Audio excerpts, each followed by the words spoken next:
Hey everyone, I'm Scott Stokely, and this video is about one of the biggest challenges in all of disc golf, and that is knowing which putter to putt with. Now, before I start the video, I have a ton of cool merchandise coming out, including a bunch of Tour Series discs. I am going to be doing seminars and clinics all over the country. These all sell out early. If you want to be the first to be notified about seminars, clinics, or new products, go to scottstokely.net and get on my mailing list. You will receive an email before I post publicly about any of these.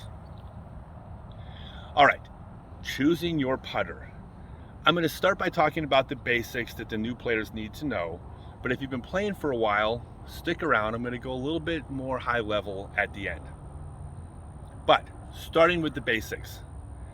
If you're new to disc golf, you've seen there's different categories of discs: putters, mid-ranges, drivers, etc.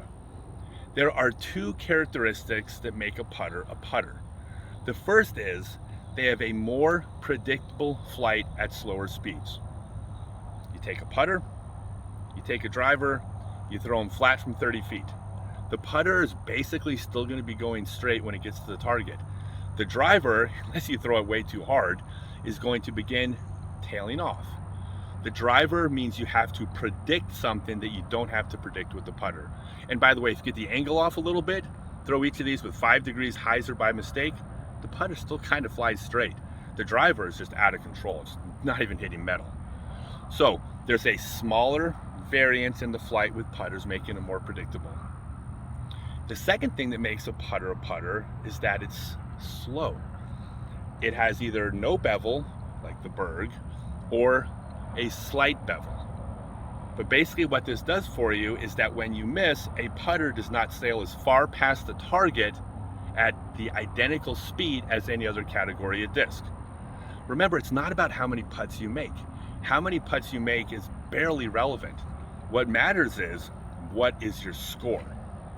You can make a bunch of putts, but if you miss a few comeback putts, each one of those missed comeback putts negates the putt you just made. It's about your final score, so you have to account for comeback putts when deciding what to putt with. So basically, if you choose a disc in the category of putter, that's mandatory. Now, as far as which putter to choose, that's where it gets a little more difficult.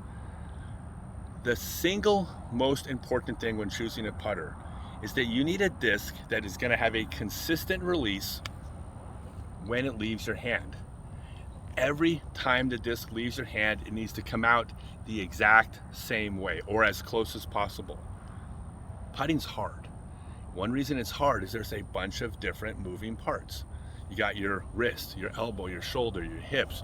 You got to gauge distance, you got to gauge speed, you got to gauge wind, angle, obstacles. Every single variable is something you have to get right. You do not want to have to gauge the variable of when that disc is coming out of your hand.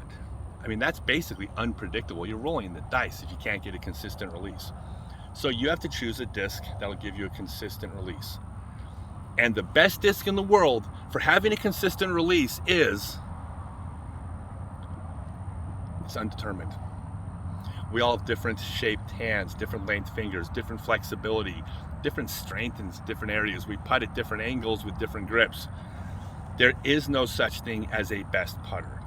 Anytime someone asks me, hey, I putt with a fill in the blank with a putter name, is that a good choice? My answer is possibly. Putters are going to be individual. Unfortunately, you can't just look at a top pro and say, well, they recommend this one, that's going to be the best putter for me. Drivers and mid-ranges, you can kind of do that. You can follow the pros.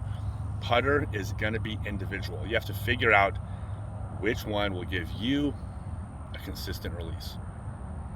Now, I said I'm going to go a little bit more high level here because I personally am putting the Berg. That is a disc that gives me a consistent release, but it's a little different than a lot of pros use, because a lot of pros prefer a disc with a slight bevel on it.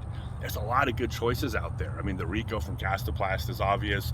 The Wizard from Gateway has been the gold standard for a while. The Chainsaw from Black Zombie. Heck, even Birdie has a disc coming out called the Marvel that's a fantastic putter.